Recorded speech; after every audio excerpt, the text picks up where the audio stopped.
सुप्रभात पिला माने मु नंदिता नायक आज तुम मानक नवम श्रेणी जीव विज्ञान श्रेणी को स्वागत जनाऊँ।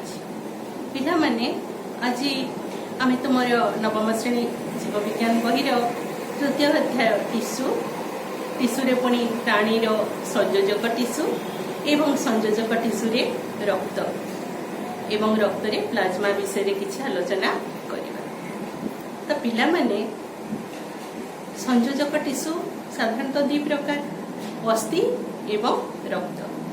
तो रक्त हेउछि तरल संयोजक टिश्यू जे आम शरीर रे समस्त जिनस को प्रवाहित कराई थाए बा आमर शरीर रे परिवहन र कार्य संपादित करि थाए नै कि। अच्छा, रक्त एक तरल संयोजक टिश्यू।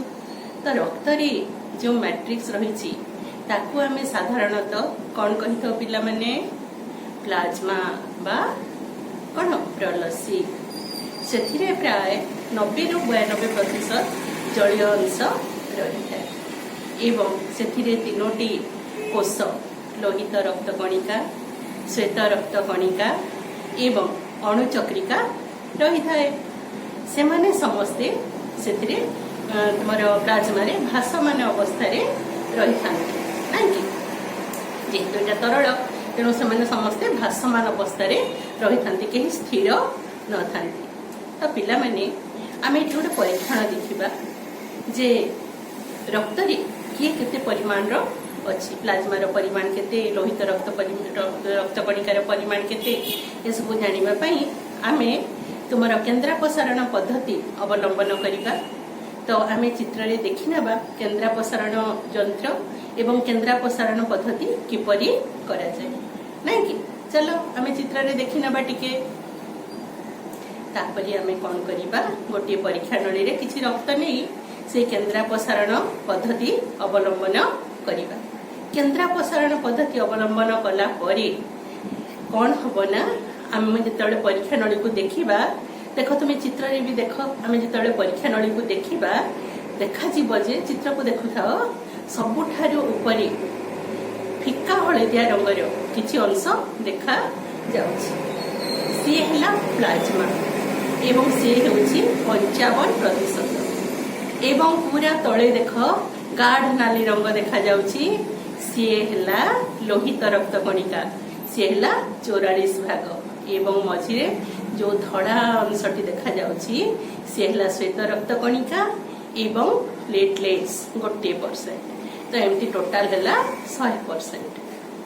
तो प्लाज्मार परिमाण सबुठारु अधिक नहीं कि।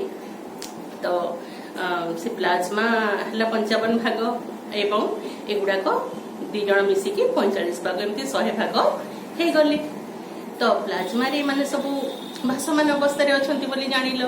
अच्छा, प्लाज्मा रे आ कोन सब रही थाए आमे आउ टिके चित्र देखि नबा जे प्लाज्मा रे ए लोहित रक्त कणिका, श्वेत रक्त कणिका एवं अणुचक्रिका किपरि भासमान अवस्था रे रही थांती ना कि। अच्छा, देखिलो पिला माने चित्र देखिलो ना केमती अछि समस्ते केमती रही छथि ता देहरे गोटे भेनु रक्त बाहरुछि एवं से प्लाज्मा एवं प्लाज्मा रे सब कणिका भासमान अवस्था रे रही छथि ना कि। अच्छा, पिला माने प्लाज्मा रे पुणी प्लाज्मा तो तरल तो से विभिन्न प्रकार पदार्थ द्रवीभूत अवस्था निहाती भाव में रही। तो से विभिन्न प्रकार लवण तापरे तुमर विभिन्न प्रकार जैविक पदार्थ जेपरिक प्रोटीन तापरे हार्मोन एवं विभिन्न वर्ज्य वस्तु जमती कि तुमर यूरिया यूरिक एसिड एभली सब पदार्थ द्रवीभूत हो रही है।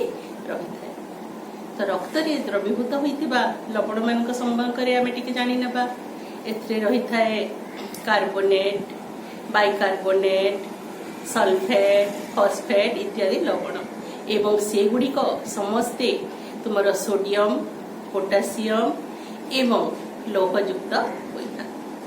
या छाड़देले प्लाज्मा रे रही आमर विभिन्न प्रकार जैविक पदार्थ से जैविक पदार्थ मानक मध्यरु प्रोटीन अन्यतम।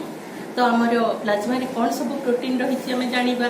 तो प्लाज्मा रे रही आमर आल्बुमिन, ग्लोब्युलिन, फाइब्रिनोजेन एवं प्रोथ्रोम्बिन। तो आम चल गोटे चार्ट देखी नबा केमती एमानकर परसेंटेज केते केते प्लाज्मा रे अछि आम देखी नबा। देख पिला माने चार्ट को देख देखिल ना देख एथिरे माने समस्ते केते केते परिमाण रो अछंती लेखा जायछि ये समस्त प्रोटीन रही था छाड़ी देले पुणी एंटीजन ए और एंटीबॉडी ए और एंटीबॉडी बी मध्य रही था।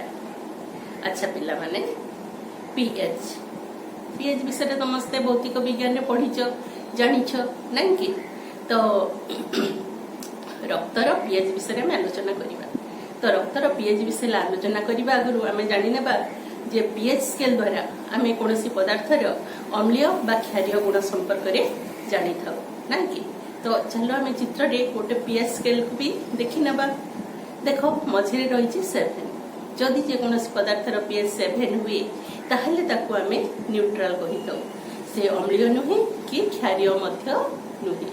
किंतु जदि तार पीएच 7 रु कम हुए ताहले आमे ताकू अम्लीय बोली कहि थाउ एवं जदि पीएच 7 रु अधिका हुए ताकू आमे क्षारीय बोली कहि थाउ।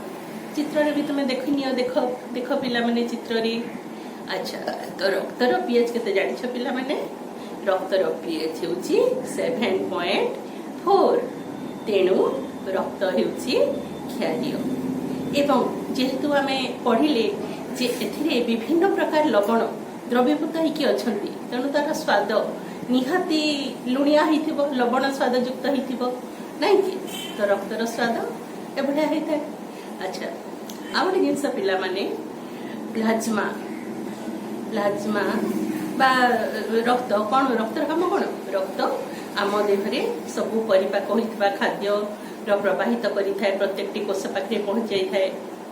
पुणी आमर श्वसन वायु अम्लजान एवं अंगारकाम्ल को मध्य नेइकरी विभिन्न कोष पाखरे पहुंचाई थाए।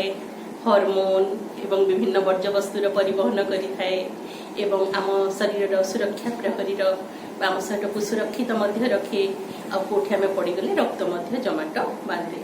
एगुड़िक विषय आम परवर्ती श्रेणी रे विस्तृत भाव में पढ़ा। आज आम प्लाज्मा विषय एतिकी जानिबा। धन्यवाद।